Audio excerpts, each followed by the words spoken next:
Hello guys, welcome to another video. In this video we are driving through Oron local government area, Udonwuko local government area and Umbu local government area. Yeah, I'm sorry I took so long to upload this video. I've been down. Just when I was about getting back on my feet, my husband traveled for an official assignment or official duty, and I'm left alone with the kids who also have been having some health challenges. I guess it's the weather or something like that, I don't know. But yeah, we're getting better, we're doing better, and thank God I'm back on here, and I hope that I stay on for quite a while, okay? Anyway, how are you guys doing? I would like to know. Just let me know in the comment section below, okay? Yeah, let's get back to the video. Oron is a coastal city and local government area in Akwa Ibom State, Nigeria. It is the third largest city in the state after Uyo and Eket, though I used to think Ikotekbene was the third largest city. I guess I'm wrong. The city is in the tropical region and has a uniformly high temperature all year round. The two main seasons are the dry season, which spans between October and April, and the wet season, which starts around May and ends in September. Oron became a division in August of 1970 and was made a local government area in 1976. However, following the local government creation exercise of the federal government of Nigeria in 1989, Oron was split into three local government areas of Umbu local government area, Oron local government area, and Okobo local government area. In September of 1991, Uruefyong Oroku local government area was also carved out of Oron local government area. In December of 1996, Udonwuko local government area was carved out of Oron. The people have a distinct oral language, though they still speak and understand Ibibio language.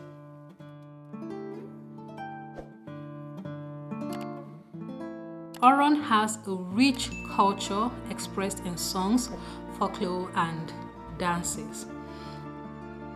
This city is extremely fertile and is known for its topographical oil palm belt, tropical rainforests, swamps, and beaches. The mangrove forests also provide timber and raw materials for medicinal purposes. There are also deposits of solid minerals such as iron, free silica or glass sand, and gravels. Seafoods such as crayfish, oyster, periwinkles, and more abound richly in this region.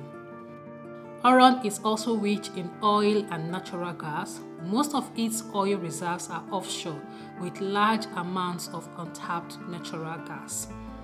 The people are mainly known as fishermen, farmers, and traders who trade across the Gulf of the Guinea frontiers.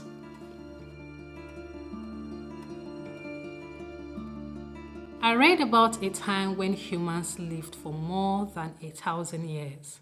I've always wondered what life was like then. As a child, born into a family where success was very much the goal, my parents, my dad especially, was set on the path of disconnecting from the narrative of his lineage. There was a lot of pressure when it came to choosing a path in life. You were expected to choose success. Success translated to a great profession, which translated to a bank account summing up to about 6 figures or more.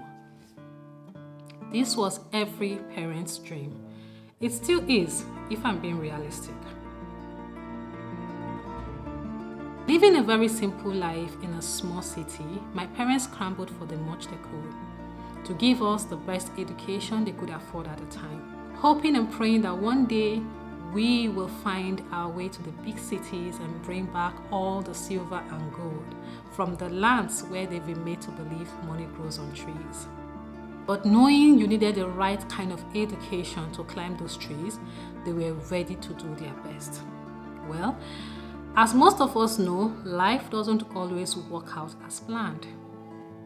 And because we can't see the future, no matter how hard we try, we are left to hope. Life dealt me the hard cards as a young girl. And like so many young people trying to navigate through their lives today, I played a lot of bad hands and always found myself back to where I started. Very confused. I remember sitting in a motorway bus held up in traffic on Lawrence Road at about past 10 p.m., huddled in the back seat, holding on so tightly to my oversized handbag. I didn't have much in it, but it was my life at the time. It was my third year in the university. I had come to Lagos during the holidays in search of a job to support myself and family because Dad had been stuck financially for a while, and with no support coming from anywhere, I took the initiative to go explore the big city I had heard about for so long.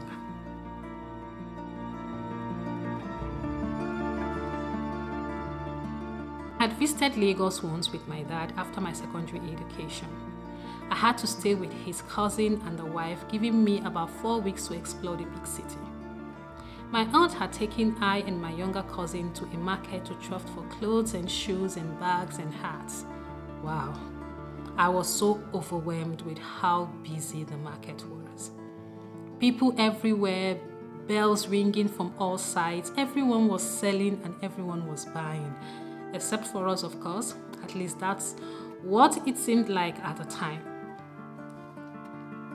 There was so much to buy and the prices were very low too. Never seen so much people in my life, not even in crusades I attended as a child. Though I was always reminded to hold on to our valuables and stay right beside my aunt before someone whisks me away in broad daylight.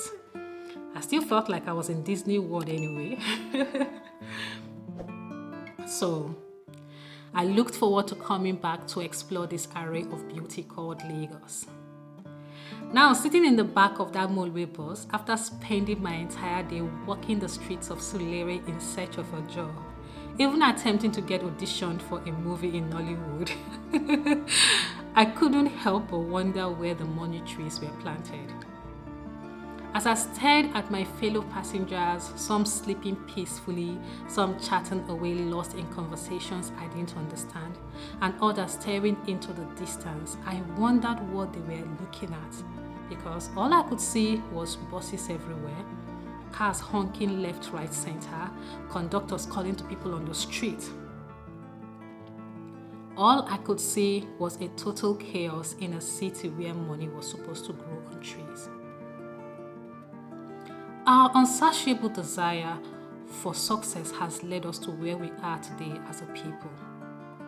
Even after failing so many times, we've refused to take stock of our losses and reevaluate ourselves, our values, the things that drive us. We keep going, hoping that somehow things will magically change. As a late starter, living in this city which I do not consider big, but also not small compared to the surrounding cities within the state of Akwa Ibom, I still look forward to a time when I could move further away from here to those beautiful, peaceful, nature-abundant small cities I've had the opportunity to visit. My husband doesn't really fancy the idea, but at this stage in my life, I have come to understand how important peace of mind is to our existence, how it contributes to our quality of life, but most importantly, how the things that has driven the human race for thousands and thousands of generations proves to be meaningless at the end of this chaos we call life. This is why you're looking for a small city where you can live out the rest of your life in peace, connecting back to nature and possibly becoming one with it, right? I have taken you through some beautiful cities, showing you the amazing landscapes.